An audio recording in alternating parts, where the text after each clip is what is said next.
the 45th and 47th President of the United States, Donald J. Trump.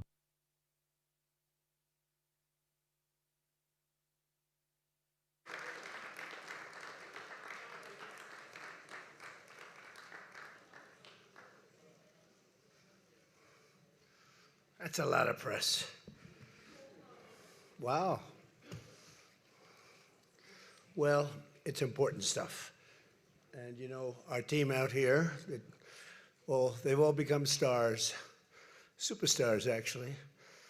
But we want to thank you very much. We've had a tremendous time and I think a great success. And we just concluded a very successful NATO summit here in Turkey. And I want to thank President Erdogan, who's really a great man. He's a great leader. He's a friend of mine, been a friend of mine for a long time. He's a strong person, a very strong personality, and that's why he runs such a successful and good country, and really a great, I would say, a great country. Militarily, he's very powerful. People leave him alone.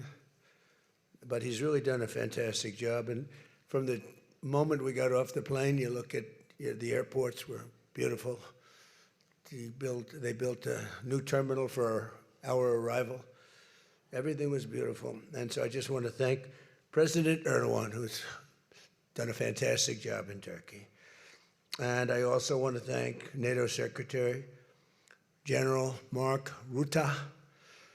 Mark is an extraordinary person, smart, great leader. It's not easy leading so many leaders like that. You get a lot of leaders, and they're strong personalities, every one of them. And Mark does an unbelievable job. Couldn't find anybody better. I just want to say there was tremendous love in that room. The press got to see the sitting, but they didn't get to see the speaking. And I actually said, it's too bad the press couldn't see this, because every one of them spoke for a little while, and I spoke for a little while. And it's a lot of speeches. We kept it short, but it's too bad the press couldn't have seen what we were doing in that room, because it was very smart people, and they have a lot of good in their heart, not evil, good. And they're doing a great job for their country. The world is doing well. We have, as you know, the oil is down. We'll see whether or not we keep it down. We should keep it down. We're doing things that should have been done 47 years ago with Iran. And I just want to say that throughout my first term and over the past 18 months, the United States has led a historic effort to dramatically increase the defense spending and to have equipment that no other country in the world has. When you look at Venezuela, when you look at Iran, essentially demolished their military in a couple of weeks. They had a good military, they had a good Navy, they had 159 ships, everyone's at the bottom of the sea. They had hundreds of airplanes, they're all gone. They were all lying burned up on the runways. They were totally decimated, their radar's gone. Everything's gone, their leaders are gone, frankly. And their combat capability is pretty low. They have a small percentage of missiles left. They have some of the launchers, missile launchers left, call them launching pads, but most of that's been destroyed too. So we have the strongest military in the world by far, not even close, everybody admits it. Last year's summit in the Netherlands was great also, and we achieved an unprecedented agreement to increase the annual defense spending, and it's the benchmark, raising it from 2% to 5% of GDP, which everybody said was impossible. And now they're all thanking me, and most of the countries have agreed to it. We have a couple of that didn't, but I have a feeling they're going to, and pretty quickly. In fact, today they were very positive. One of them in particular was, I didn't think, a good team player. Today was a great team player. As all of the leaders understand very well, the United States remains by far the largest contributor to NATO, monetarily and maybe otherwise, and the strongest military anywhere in the world. And they respect us as a country. Again, they didn't respect us 2 years ago. They laughed at us. NATO laughed at us. Everybody laughed at us. They don't laugh anymore. There's no more laughing. This year we invested a record $1 trillion in our armed forces, and we're going to be asking for $1.5 trillion coming up. We have the money being spent on the best equipment anywhere in the world. In the working session this morning, we discussed the progress other members are making toward the 5% target, and they're making great progress. Many of these countries are very rich, by the way. We don't have to feel sorry for them. But it doesn't mean they're properly protected. There's a big difference. Some have truly answered the call, and others are making big changes and will be answering the call. I think I can say in all cases they're going to be answering the call. And we'll be taking in over $1 trillion a year toward defense. And that's a tremendous amount of money. It's a big up. They were at 2%. They were actually at 1%. I got them to 2%. Then I wanted to get them to 5%. And we got up to 5% the last time. And they're, just again, if you could have seen the respect and the love in the room, and it's love really for the country, for our country. I don't want to say me because you'll say, oh, he's so conceited. He's such a conceited person. But they do. I mean, they like the job I'm doing. They said, sir, we love you. These are grown people saying that. Isn't that nice? Maybe, I don't know, maybe they're trying to get to me. And in a way they did, because there was tremendous unity in that room. And I urge all nations to accelerate their plans to get the benchmark as quickly as possible. The benchmark is going to be that 5% number. That's the number it should have been for years. As a result of the commitment we achieved last year, defense spending of other NATO members surged by more than almost $150 billion in 2025, and much of that money is being spent on American-made equipment. They all want American-made equipment. We're pushing very hard to have the defense companies, and they're great. We make the best equipment, the Patriots and the Tomahawks, and everything we have is considered to be the best. Not by me, it's everybody wants it. I wish we made it faster because we could sell as much as we could make. And as you know, I had Lockheed and every one of the companies, all of the companies who are Raytheon as an example, Boeing. So many of those great companies are now building plants. They had big plants, but they were using them 24/7. I said, that's not the way to do it. You have to build more plants. You don't have to just go overtime. No tax on overtime. Remember that, please? No tax on overtime. Those people are happy. But they were doing literally 24 hours to get the Tomahawks done and the Patriots done and all of the other defensive and offensive equipment done. It's the most sought-after equipment in the world. You saw that with Venezuela, where they had a lot of great equipment. It wasn't ours, and it didn't work. Our equipment works, but we have to produce it faster for other countries. For everybody, including ourselves, we have to produce it faster. So we think within a year and a half max, we'll be, instead of waiting for a year or 2 years, we'll be having it on a 2-week wait, maybe a 1-week wait.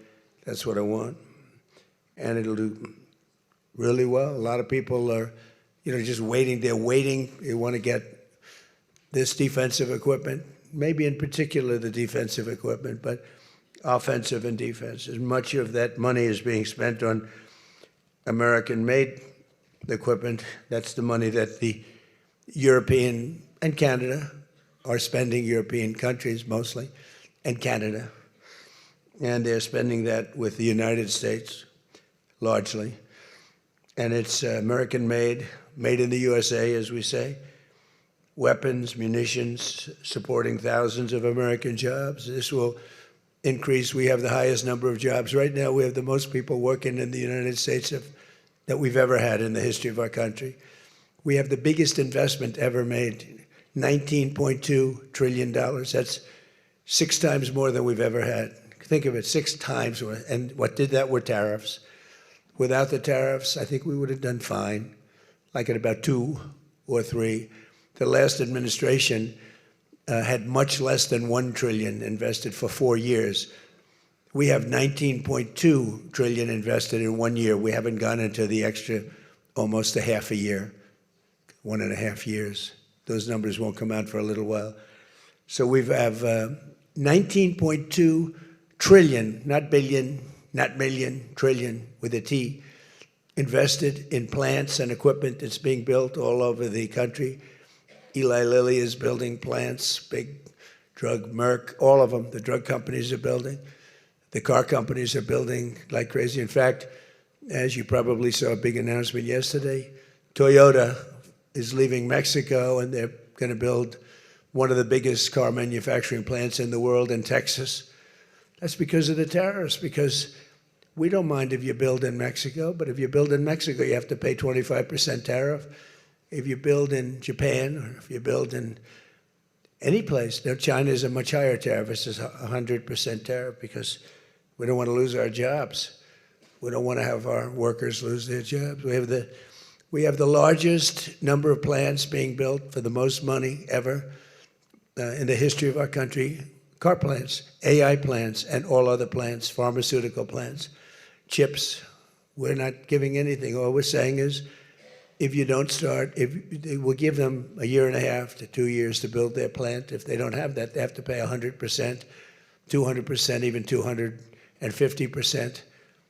If they make a chip, or if they make a car, if they make pharmaceuticals. So the pharmaceutical companies are moving in at record levels. There's never been anything like what's happening. Let me put it a different way, put it to you in a more broad fashion. There has never been anything like has happened with this country or any other country in the history of the world. There has never been growth. There's never been manufacturing plants being built. We have so many being built. And in the big ones, like AI, some of the AI, we let them build their own electric plants. We force them to build. We don't want, because the old grid that we have wouldn't be able to supply. They need, just as an industry, more energy than the entire country produces right now, when you think about it, which is incredible. So take all of the energy that the United States produces, and that one industry, which is so big, so powerful, it needs more than that. In fact, some people say almost double. So this was my idea. I said, you can never service that. You can't reinvigorate the grid. You can make it better, but nothing like that. You wouldn't be able to build. And we're leading China in AI, in just about everything. But we're leading China in AI. Even in TikTok, I was watching somebody say, oh, the TikTok deal, it's so bad well, because they say the deal was incredible, but they think the word that gets out is bad, except the numbers just came out, and I'm #1 on TikTok, and all I do is talk about communism, right? So it's sort of good. I used it to get elected, too. But, you have to get your word out. But the numbers came out just a little while ago, and I was #1, some ridiculous number. I never heard of numbers like that, but #1. And all these entertainers are number 27, 29. It's crazy. I don't even understand myself. But that means that my word's getting out about how great our country is, how successful our country is, and how bad communism is, and how bad these lunatics are that are running for election that don't sound good, don't think good, and don't look good. I don't see any looker. I don't see anybody with the look. You need the look, I guess. You need something, but they don't have it. And I think they'll fade fast. And it's not social democrats. This is not a social democrat. These are communists that are running. And they don't want God. They don't want successful things to happen for our country. They don't want to have a successful country. I think they're sort of crazy.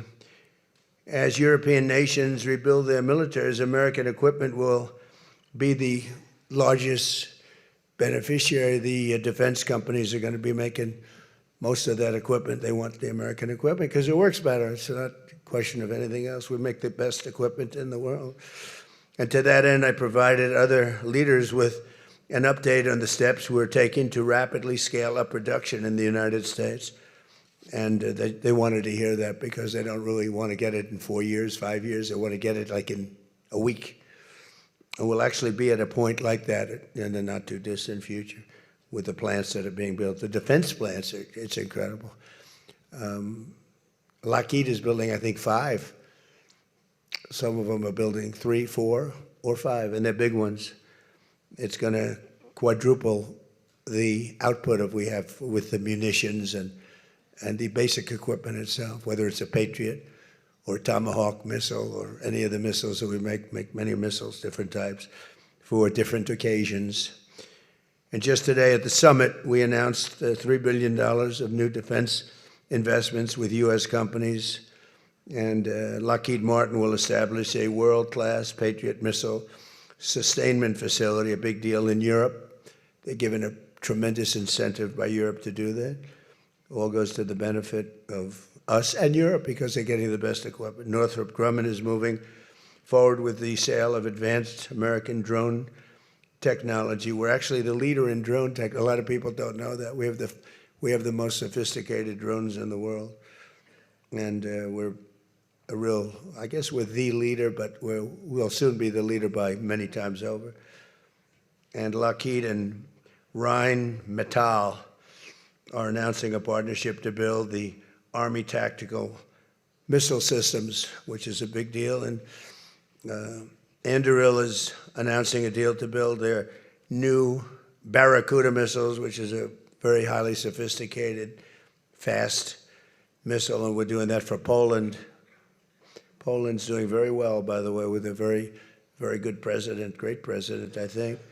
All of these agreements directly benefit the U.S. defense industry and base, and what it really does is it means jobs. And again, I have to just say that when Toyota announced yesterday, I wasn't that surprised, but everybody wanted to get that. That's the largest, I think it's going to be the largest plant in the world, car plant, and they're moving into the United States. And again, they're doing that to avoid paying the tariff, because if you build your product here, you pay no tariff. If you don't, you pay a 25% tariff, depending, 35% sometimes 100%, 200%, depending on what the product is.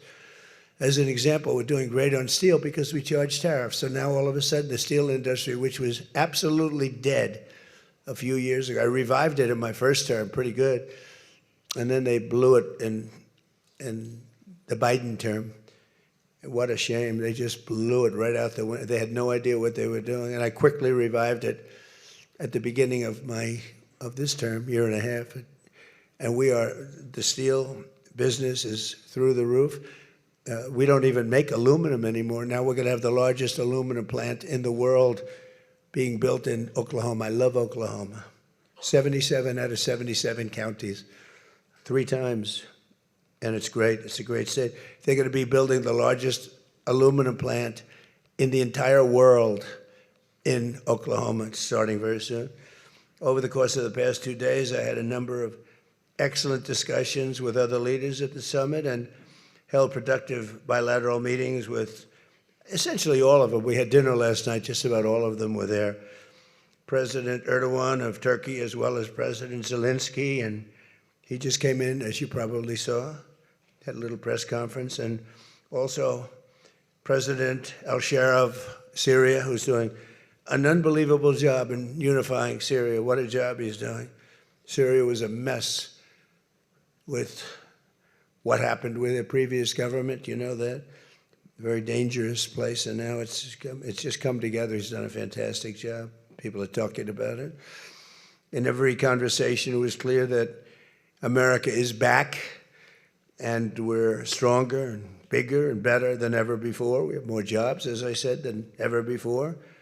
And we're respected again like maybe never before. We are so respected as a country. That's why I wish I told the Secretary General, Mark, I said, it's too bad the press could not see what's happening in this room. You saw the big round circle with all of the leaders of all of those countries. And I don't know, I think they should allow it. The theory is that they won't be speaking quite as freely, and it won't be quite as good, but who knows? It was amazing, actually. The unity in that room was incredible. Really a love. It was sort of pretty wild. There was a love in that room that was great. So this was a tremendously successful summit. And again, I want to thank President Erdogan, Turkey, and President, so many of the presidents, prime ministers. They were all here from NATO, the NATO countries. And in particular, we have to thank the Secretary General Mark Rutte for doing a fantastic job. He really put on a tremendous, his was just something, he's a unifier. He's a tremendous unifier. So I could take a few questions. We've done a few of these already today, so I don't think we should take too many. I don't think we should take, right? So we're going to keep it a little bit short, and I know a lot of you are going home. Some are going with me. So go ahead, please. Sir, yes. Yes. No. The gentleman right here. The very tall gentleman who's very insecure. He doesn't want to ask the question. He's a handsome guy, but he's very insecure. Go ahead. Do you want to shout it out? Give him a mic. How about giving him a mic? You shout it out.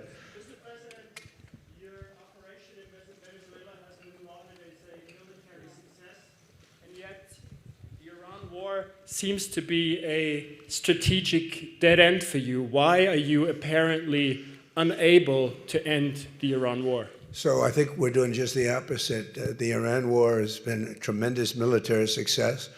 And, you know, I can only answer the question by saying they're not going to have a nuclear weapon. I think I was there for one reason, that Iran cannot have a nuclear weapon. I call it, we denuclearize Iran, and that's happened. They will never have a nuclear weapon. That stuff is so far down under a mountain. It's a granite mountain that collapsed on top of it. Take months to get it out. I think it's a tremendous success, Iran. And you see the oil prices are lower than they were when I started. And people like to say that, but look, they have no military left. Their Air Force is gone. As I said, their ships are gone. 159 ships are gone. They're at the bottom of the sea. Their radar is gone. Everything's gone. So when you say not a success, it's a tremendous success. The fake news likes to say how well they're doing. They're doing terribly. They have 350% inflation. When the war started, they had like 6%, 5%. They want to make a deal, but they don't know how to make a deal, and then they go around shooting ships at night. I don't like that. You know, they're dealing with very fine people. They're dealing with Steve Witkoff. They're dealing with Jared Kushner and J.D. Vance, and they're dealing with Marco and Scott. They're dealing with great people, but I don't know. I think they're a little loco. They're a little crazy. But they told us they'd like to go to the funeral of a very a person who was killed a lot of people. Khomeini killed a lot of people over the years, and there for a long time. Don't forget, what we did should have been done 47 years ago. It could have been done any time within 40. This has gone on for, they were the bully of the Middle East. So they're a much different country. Now, in one day, all of their anti-aircraft things are gone. That doesn't mean they're not going to get a plane at some point. But all of it's gone. Everything's gone. Their leaders are gone. They had leaders, they're gone. And they had another set of leaders, they're gone. Now they have another set of leaders, they may be gone. Who knows?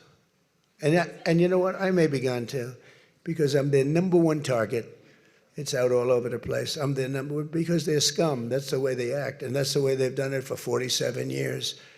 But I'm doing what's right for the country. I'm doing really what's right for the world. They have to be stopped. And they've killed thousands, hundreds of thousands of people. They killed 52,000 protesters over the last 3 months. So when you say we're not doing well, I think we're doing phenomenally well. Our military has been incredible.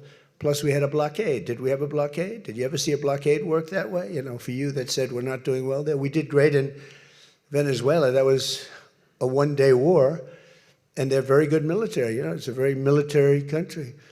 We took out one of the worst human beings in the world, Maduro, and he's in jail waiting for trial. But what he did to this country was incredible, including the fact, not only the drugs, but he had people pour into the country from prisons. They opened up their prisons. They allowed them to come in. We're getting them out. We're getting them all out.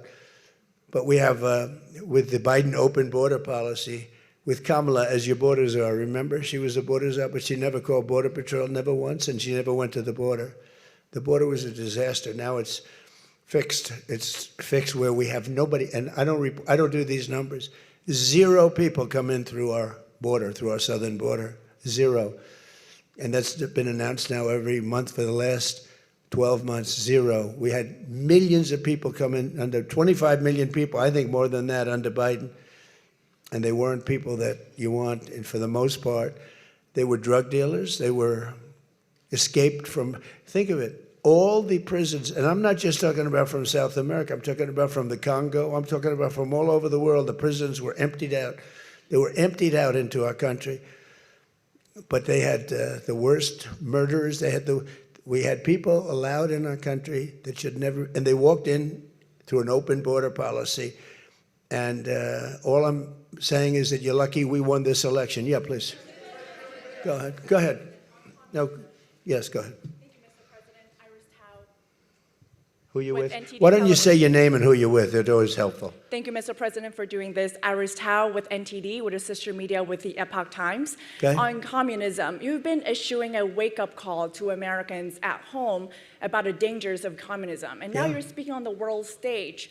What's your message to people both living under communist and socialist regimes, but also people living under democracies like in Europe and America who might not have realized how close communism has come to home? Yeah, that's a great question, actually. But look, I want to get the word out because what's forming is communism in the country. And communism's easy to sell. I would be the greatest communist in history. I'd be right up there with Lenin.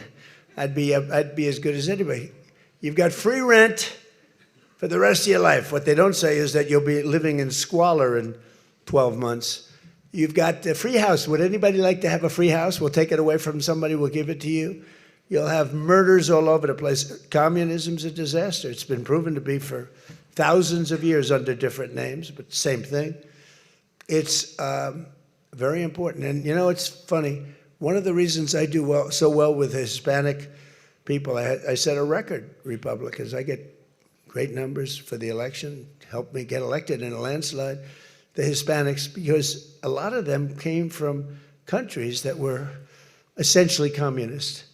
You know, whether you call them radical socialist or communist is not that much, but there's a little difference. When they say social democrats, we're social democrats, it sounds so nice. It's not nice, it's a very dangerous term. So I do talk about it, and I talk about it on TikTok, and I talk about it everywhere. I talk about it here. And you're right, it has become international, but it's never worked, and it's not going to work. What is working is the United States. I mean, think of it, we have more jobs than we've ever had. People are making more money than they've ever made. I'm talking about workers now. I'm talking about workers. They're making higher salaries than they've ever made before. It's just the best system, and it's got flaws, but everything's going to have a little flaw, but it's been amazing. And when I watch what's happening, and I see these lowlifes getting, I mean, they're lowlifes. I watch them. I know good people. I know quality people. These are essentially lowlifes. And when I see what they're talking, I think they're very dangerous in many ways. And I've said it, and then I said, boy, that's a pretty big statement. Then I realized, you know, a couple of people said, I think you're probably right. I think this country, with this thing that's going around, is in more danger than it was during World War I, World War II.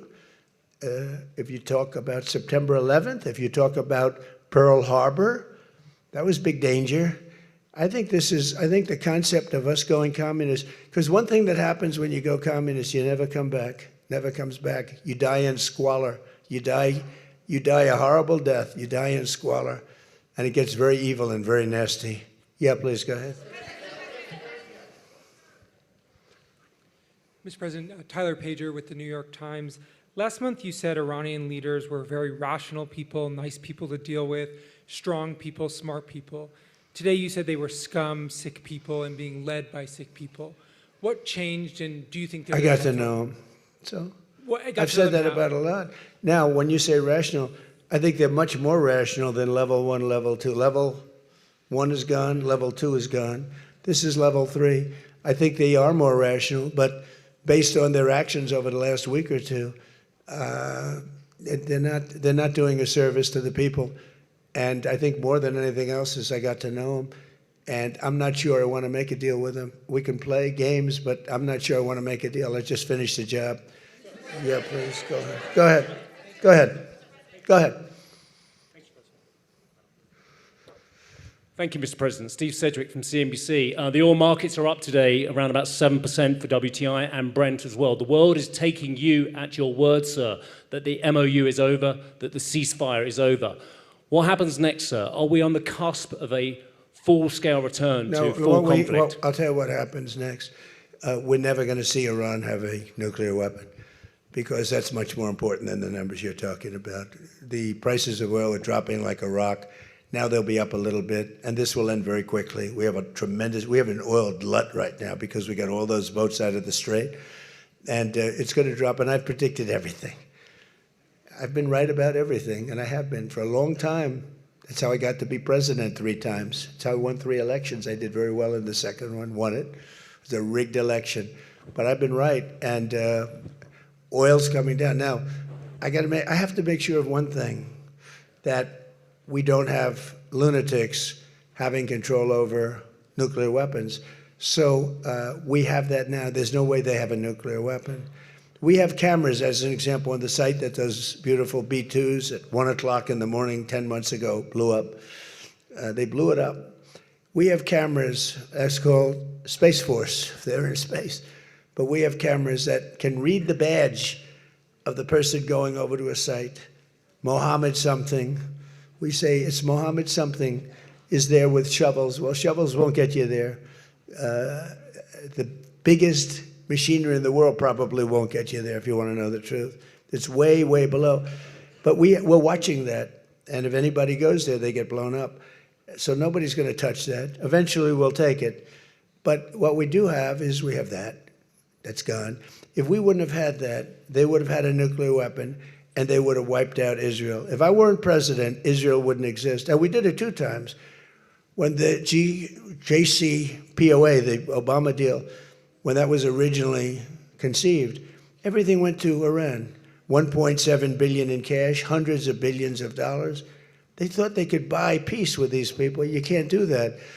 So the big thing we have is, more important than anything we can talk about, is you can't let lunatics have nuclear weapons. And we've stopped that. And that should have been stopped on a couple of other occasions, too, with different countries, but they didn't do that. Yeah, please.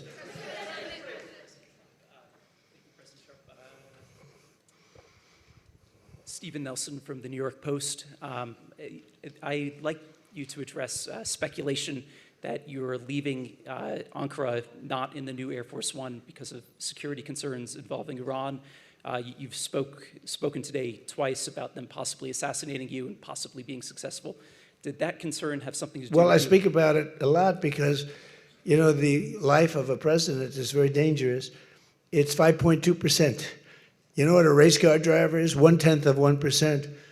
A bull rider, that looks pretty dangerous to me. It's 1/10 of 1%. No, it's 5.2% is you don't make it. You should have told me. You're an excellent reporter. You should have told me that years ago. Maybe I wouldn't have run. It's a very dangerous profession. No, I'm number 1 on the kill list for Iran. They're lovely people. I'm number 1. So I don't know. I can't tell you that, but I don't really care because I'm doing my job and I'm doing it, I hope, better than anybody's ever done it, because we have a country that's hot and really, really successful. But I mention it only because it's on the list. I mean, it came out. There was another list came out yesterday, and I'm number 1 on. I like being number 1 on TikTok better, but I'm number 1 on the list for killing. Go ahead. Hey, Sean McCreesh, New York Times. But why aren't you flying the new plane home? Say what? Why aren't you flying on the new Air Force One home? It's flying to Europe, to one of the big bases, 2 or 3 of the big bases, where we can show it to the people. And we'll be going home by normal methods. But we have it going to Europe, to a couple of bases, actually 1 in particular, but it's going to go to a couple of bases, stop, so the soldiers can see it, because it's truly magnificent. Yeah, please? Go ahead. You want to go? Okay, go ahead.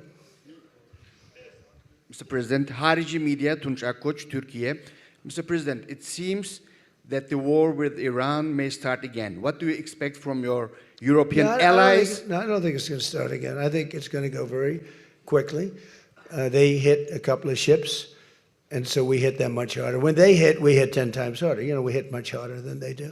We have a lot better equipment than they do.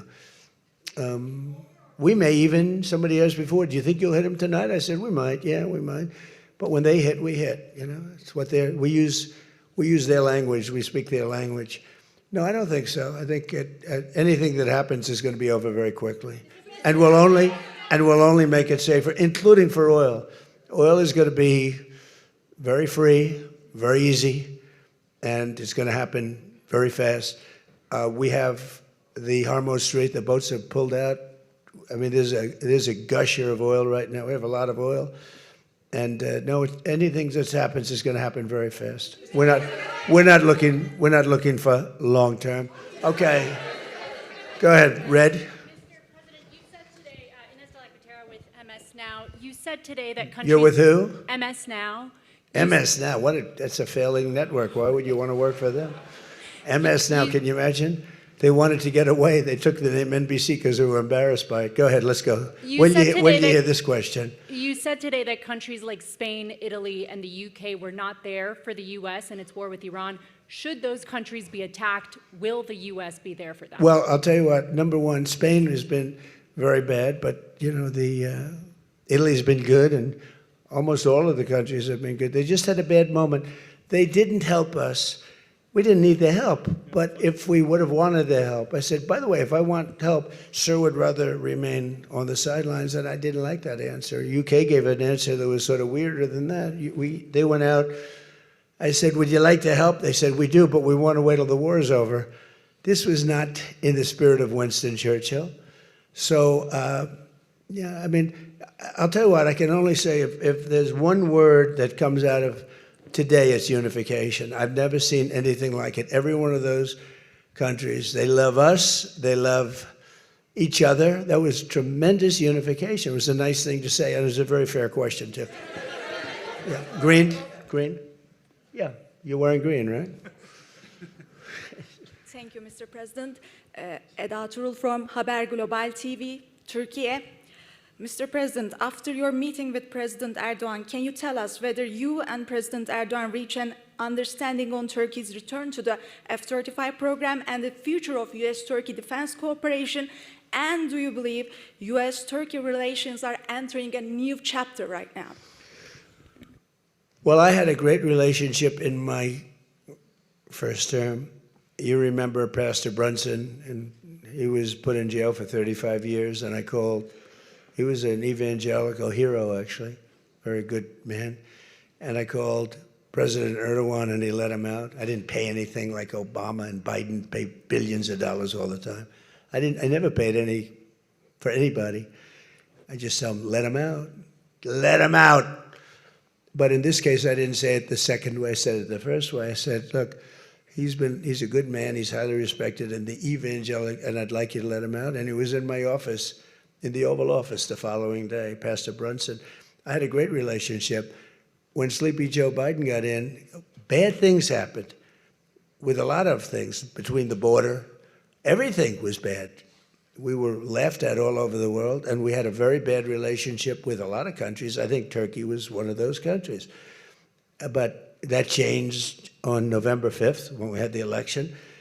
And it's one of our best relationships. We have a great relationship.